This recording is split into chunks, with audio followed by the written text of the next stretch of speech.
प्रयागराज महाकुंभ में अब तक 10 करोड़ से अधिक श्रद्धालुओं ने आस्था की डुबकी लगा ली है।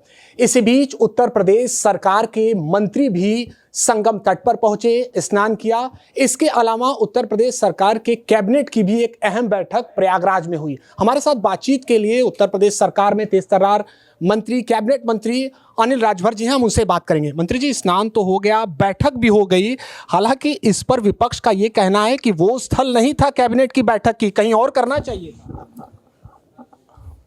देखिए, सनातन और हिंदू धर्म को हमेशा से गाली देने वालों से इससे ज़्यादा हम लोग उम्मीद भी नहीं करते।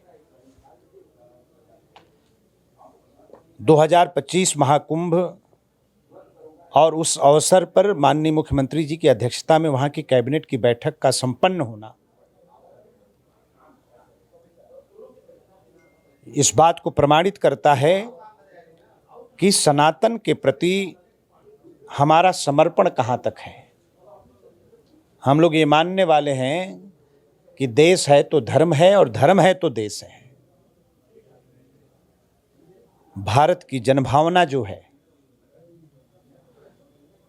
आज उस जनभावना को परवान चढ़ाने का काम माननीय प्रधानमंत्री जी के मार्गदर्शन में उत्तर प्रदेश की योगी जी की सरकार कर रही है।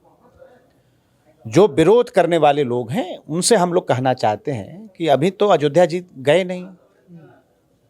किसके डर से नहीं गए भाई? अभी महाकुंभ भी नहीं आए, किससे डरते हैं? और आप आवे चाहे न आवे, आप कुछ भी प्रश्न खड़ा कर सकते हैं। जिसका मन ही विरोध के लिए विरोध करना है, जिन लोगों ने फैशन बना लिया विरोध को विरोध की तरह करने का, विरोध के लिए विरोध करने का, तो उनसे और ज़्यादा उम्मीद हम लोग क्या कर सकते हैं। लेकिन ऐतिहासिक महाकुंभ है, ऐतिहासिक कैबिनेट की बैठक हुई है।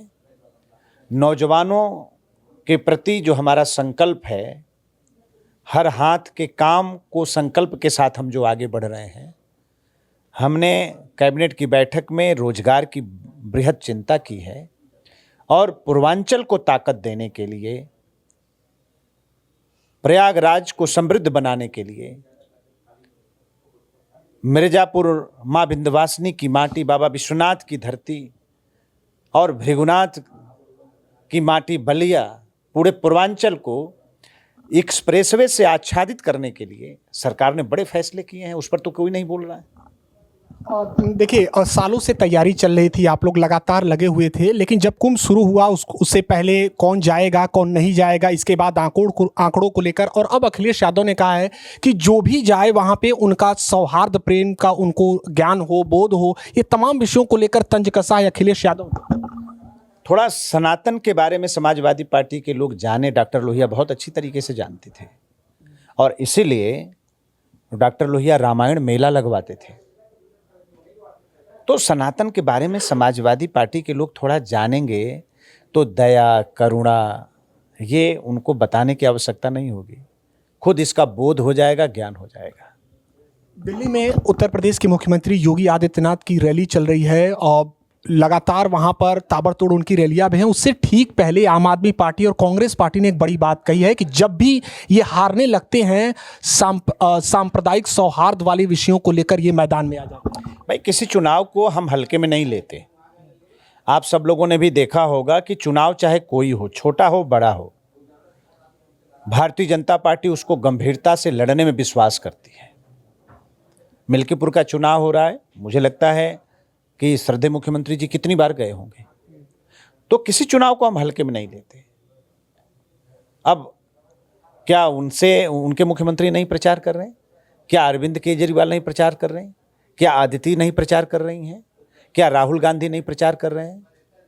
क्या संदीप दीक्षित जी नहीं प्रचार कर रहे हैं? तो वो प्रचार करें और माननीय प्रधानमंत्री जी रैली करें, हमारे गृह मंत्री जी रैली करें, हमारे मुख्यमंत्री जी जाएं, तो उसमें सांप्रदायिक सद्भाव उनका बिगड़ने लगता है।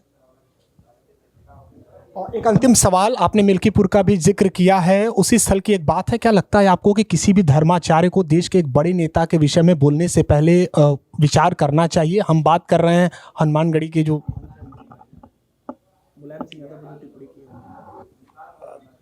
अब देखिए, इस सब बातों को हम लोगों को, उन लोगों के स्तर की बात है, संत हैं, महात्मा हैं, महापुरुष लोग हैं। अब उस पर हम लोगों को कोई टिप्पणी करना मुझे लगता है कहीं जायज़ नहीं। तमाम विषयों पर उत्तर प्रदेश सरकार में कैबिनेट मंत्री अनिल राजभर ने बातचीत की।